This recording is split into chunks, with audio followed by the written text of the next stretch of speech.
What's up, guys? Netflix's MVP card just wrapped up about 10 minutes ago, and this was a fun fucking card. Now, I know a lot of people didn't want to watch it. They said that all these fighters are washed up.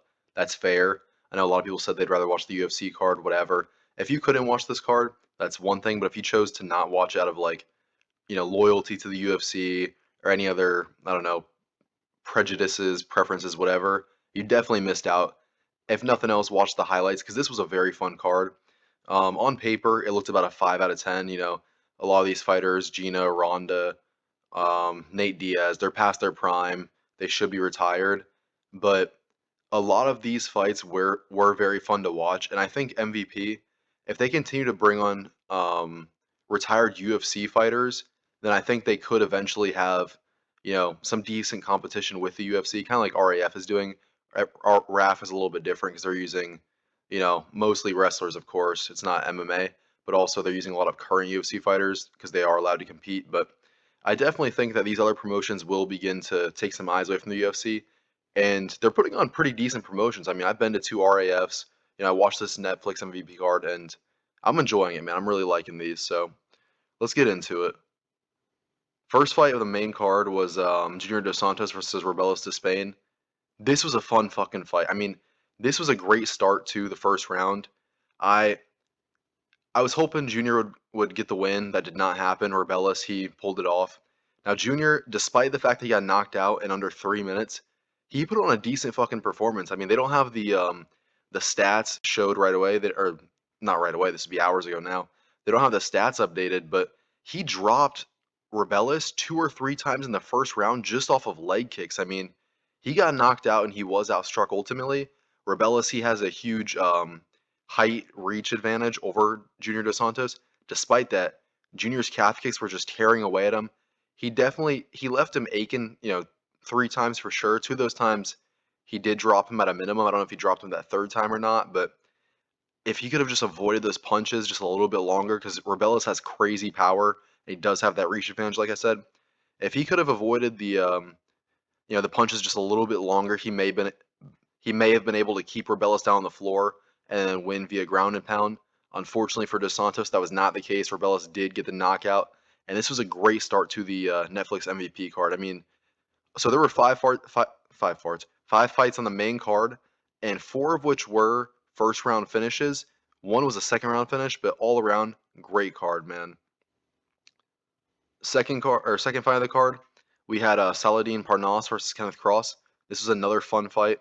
Really wish they had the stats updated, but they don't. We're probably 2 hours after this fight, but still, I wish they had these updated. Saladin Parnasse got the win, TKO win, or the KO win. I know it was a TKO over Kenneth Cross. I think he ultimately dropped him with, I thought it was a hit to the head, but pretty sure the announcer said it was a body shot that ultimately folded him. This was a very high-level fight. A lot of wrestling from the two. I definitely think it was the fight with the most mixed martial arts. I mean, there was some great grappling and the grappling exchanges, great scrambles in this fight. Saladin, I mean, obviously both these guys were displaying decent striking. Saladin, he's a very crisp striker. I mean, he's one of the most well-rounded fighters I've seen in a while. Very exciting watching these guys fight. There was a moment during the fight where Saladin was kind of like floating around. That's the best way I can put it. It reminded me of like Hamzat when he fought Kevin Holland. I know, we're not really talking about Hamzat Chimaev right now, especially with UFC 328 happening. But there was a moment where he was kind of like floating around that reminded me of Hamzat versus Holland, where he's like spinning on top of him. I was like, holy shit, bro! Like human beings aren't supposed to move like this. Just absolutely like gliding around and just in complete control. And it was an exciting match to watch. I mean, early on from the very start, they came at each other full speed. They were throwing bombs, and then the fight got taken to the floor pretty quickly. Kenneth Cross got up, and then they went at it a little bit. Saladin ended up dropping him. Kenneth Cross got back up, and then Saladin, he finished up with, he was kind of like chasing after Cross, and then finished him. It was a TKO when he hit him. I thought it was to the head, but I'm pretty sure the announcer said it was a body shot that eventually dropped him. But Saladin Parnasse, great fight. Kenneth Cross, good performance. Sucks to see the American lose at home. There's a lot of chance of USA, USA, but You know, that's been happening a lot recently, so we gotta get over it, I guess. Ngannou versus Philip Lins. Now, this fight, it went the way we all expected, the way it was supposed to. Francis Ngannou got it done. First round knockout over Lins. You know, stiffened him, bro. Whenever Lins fell, I mean, this was the third knockout, right? The third first round finish of the main card, and this was the one. Well, Junior Dos Santos too, but this one made me throw my hands up on my head, like, holy shit, he might be dead. Like, there was a brief moment where the way Lins fell, like, it was fucking crazy. Ngannou, absolute beast, still has it. I'm trying to think of all the highlights because, like I said, this card just wrapped up. Ngannou, there was a moment where Lins, he was, Lins is more of a BJJ practitioner than an actual like boxer striker. So he tried to get the fight to the floor. There was a lot of wrestling, and Ngannou, he kept his base. He would not let Lins get him down. It did get taken out one time. Lins did get at least one takedown. That being said, Ngannou got out of it. Got out of Lins's guard, took the fight to the feet, and then dropped Lins. I mean, Lins, he did have heart. There was a few minutes where he was tagging Ngannou up, and I don't think he knocked him out. Or obviously he didn't knock him out. I don't think he was going to knock him out or anything like that. But the announcers were going crazy because it looks like, not that he was evening the odds, but he was getting some decent hits in.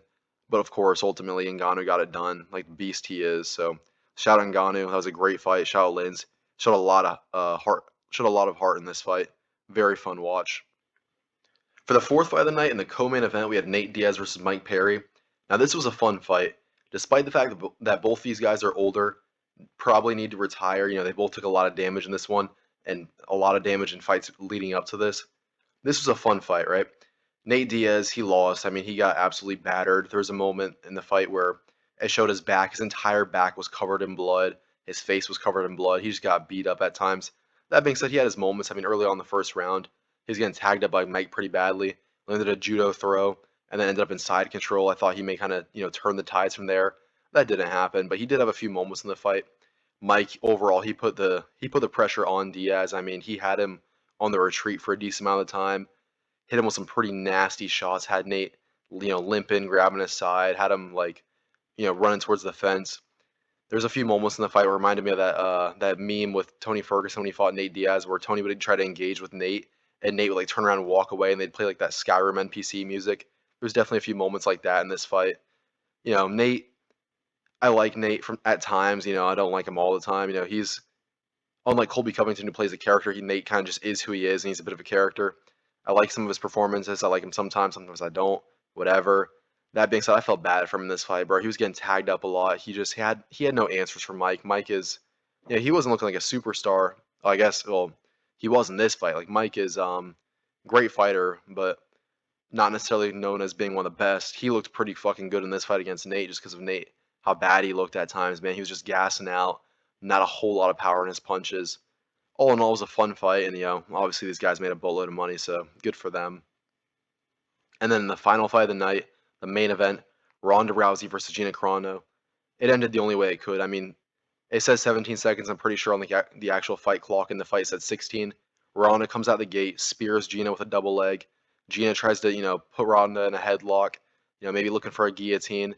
Ronda slips out of it, or maybe, she broke out of it, whatever. From there, gets the armbar, finishes it. They both get up, they start crying, they're hugging on each other. And then one of the announcers said some wild shit. He was like, yeah, Ronda Rousey gets the same finish that her mother used to wake her up with every day in the morning. Like, I don't know what that was about. There was definitely some moments in the fight and the fights in general, where you could tell the announcers were trying to get like not clickbaits, but some crazy lines. They would talk about like sending dudes to the shadow realm and like all sorts of weird shit, like meme stuff. A lot of like Gen Z terms, which I think they were trying to say a lot of like controversial or meme related things to get some extra views. Who knows if it'll work or not. That one specifically caught me off guard when the dude was like, "Yeah, Ronda's mom used to put her in an armbar every morning to wake her up." Like, all right, bro, that was all right. Um, Fun fight. All in all, I really enjoyed this card. I liked it more than I thought I would. On paper, I give it a 5 out of 10. A lot of retired UFC fighters, people that are past their primes. That being said, a lot of first round finishes, 4 out of 5. 5 finishes total, technically. One was like it says corner stoppage. You can call it a TKO, doctor stoppage, whatever. They did have a doctor come in at some point and say that Nate should have been, taken out of the fight, but ultimately it's his corner that threw in the towel. That being said, had a lot of fun watching this. I'm wondering how this competition, will affect UFC cards in the future. I noticed that as soon as Ngannou came out, Dana announced that Conor McGregor is going to be fighting. So RAF, Netflix, I wonder if these other promotions will force the UFC to put out a better product. Maybe the fans will benefit from this. All in all, I enjoyed this. Let me know what you guys thought if you watched it. If you didn't, let me know if you didn't. Let me know why. Like, comment, share, subscribe, and I'll catch you in the next one.